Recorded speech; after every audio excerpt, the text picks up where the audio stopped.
যেন কেবলই ক্রিকেট দুনিয়ায় জন্ম নেওয়া নাবালক ছেলেটাই এই লিটন কুমার দাস ঠিক কিছুতেই বুঝে উঠতে পারছে না কি করা উচিত। কোনো ম্যাচে তিনি বল ওয়ান থেকে মারতে যাচ্ছেন, কোনোটাতে শুরুতেই দুর্দান্ত টাইমিং করছেন, মনে হচ্ছে আজকে একটা 50 বা সেঞ্চুরি হবেই হবে, এরপর আচমকা প্যাভিলিয়নে। আবার কোনোটাতে পুরনো দিনের ক্রিকেটার জাভেদ ওমর বেলিমের ভূমিকায় রান বা স্ট্রাইক রেট নয়, কত বেশি বল খেলা যায় সেটাই তার ধ্যান জ্ঞান।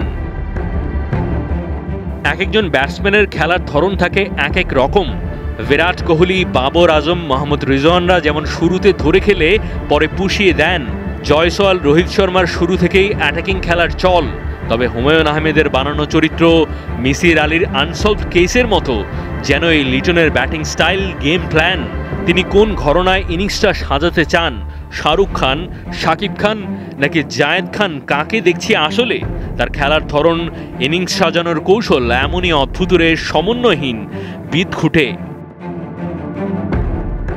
বিশেষজ্ঞদের অনেকেরই মতামত, কার্যত কোনো গেম প্ল্যান নেই লিটনের।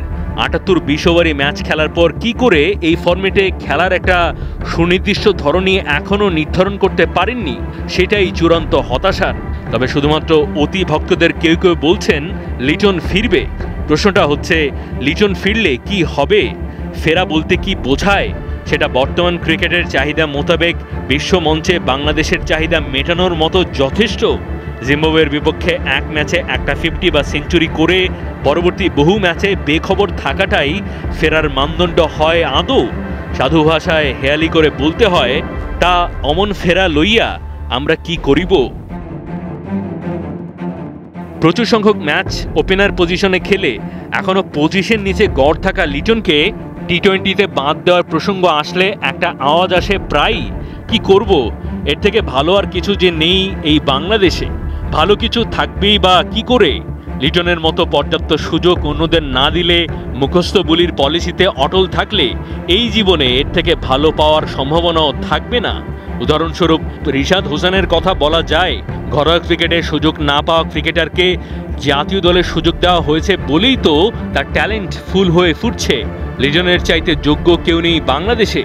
এমন একটা ক্রিকেটার কি নেই যাকে ৭৮ বার টি-20তে সুযোগ দেবার পর ওপেনিংয়ে অন্তত গড়ে 25+ রান করতে পারবে, নয়তো দ্রুত রান তুলতে পারবে ধারাবাহিকভাবে, লিটনের চাইতে একটু হলেও ভালো? নাকি তিনি একজন আর্টিস্ট, এই ক্যাটাগরিতেই খেলবেন? রবীন্দ্রনাথ নজরুলের বাংলাদেশে একজন রানবিহীন আর্টিস্ট না থাকলে চলবেই না। মাহদী হাসান, ৭১।